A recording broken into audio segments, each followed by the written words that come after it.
Go, Lib. I will be intervening after Act 5, Scene 1, in the character of Lady Macbeth after having revealed her darkest secrets through sleepwalking. I will explore the gap in silence after the scene and just before her suicide, where she is awoken from her sleep. Throughout this monologue, I will go from Lady Macbeth's subconscious talking to her baby, then to the reality. This will help me explore areas she wouldn't personally say out loud, furthermore, exploring the grief that Lady Macbeth feels for the loss of her child. I will reveal how she tries to overcome her greed with ambition and power. I will explore how she feels responsible for Banquo and Macduff's death, having empathy for Lady Macduff's role as a mother. She had never expected Macbeth to go to these extremes, as she herself feels responsible for creating this chaos. The distance that has come between Macbeth and Lady Macbeth will become apparent through my monologue to showcase how the strongest relationships can fall apart due to greed and insecurity. This will become apparent through Lady Macbeth's speech that she didn't anticipate that Macbeth would become a tyrant, whereas she has become more feeble and weak. I will comment on how she sees insecurities within Macbeth that makes him act in murderous ways. Lady Macbeth can see how consuming the blood can become. A running motif within my monologue is of light, as it symbolises Lady Macbeth's life. As well as this, I will explore the idea of masculinity and femininity. The techniques I will use are the motif of clothing, religious allusions, symbols, and metaphors. Excellent. All right. When you are ready, girl, you ready? Yeah, I'm ready. Excellent. I'm going. Yeah. O sweet babe that was ripped from my breast, clothed of innocence born of love, yet torn from my arms by an unjust God. Child that hath sparked a devilish seed within, my heart's mind turned wild, to lose so precious life before its time. Mother's pain so great, so sad, so strong to turn love into a dagger of death. The darkness is consuming. Blood lines the hallways of this house, and one congeals within my skin. My hands the vessel of death, my mind the destroyer of lives, my heart stone cold in resolution.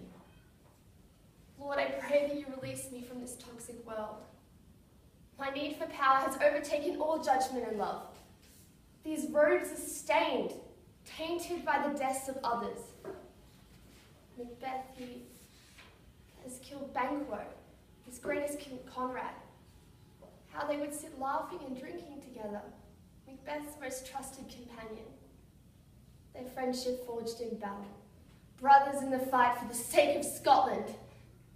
Now he is covered in his blood.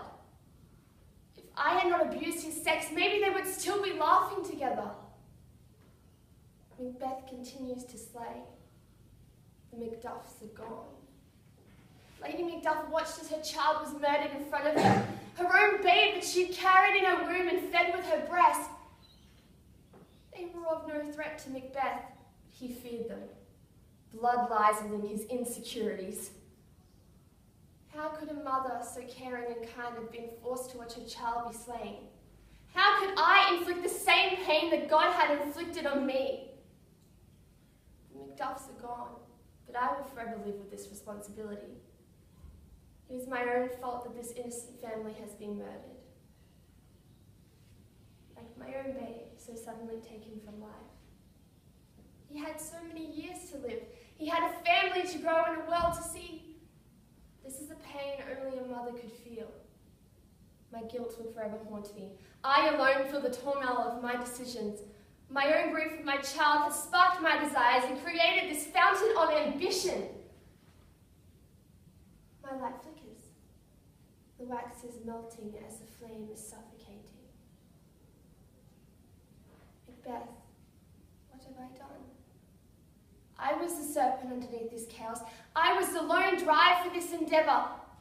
But look what has become of us. Macbeth is the tyrant, a foul derision of his former self, and I have created such a man that now I am just a pawn within his game. He has stolen the robes that were never his. If not for these prophecies, our lusty romance might have continued to exist. As a hawk devours its prey, so too has Macbeth ruled. I provoked this destruction, but Macbeth has carried on far beyond what I believed possible. Our love was strong as the roots of the mightiest oak, But now it is a love that has been squandered by insecurity and greed. It is as if lightning has split our oak in half and left our hearts burning separately. I do not know the man that I had turned into a monster, so evil and insecure, unlike the man I had married. The life we had dreamed, so very different from the one we live. I was the mind, and he was the man. And so I expelled the fragility of my womanhood to become stronger than my opposing sex, but at a cost that preceded my understanding. Lord, may I ask for your forgiveness. I will retire my robes and slumber for the rest of eternity. Extinguish my candle so I may not see the damage I have done. The cries of my babe echo like a constant thunderstorm ahead. Fear not, my child, we will be reunited soon enough. I pray God will wash death from my hands so I may hold you once again.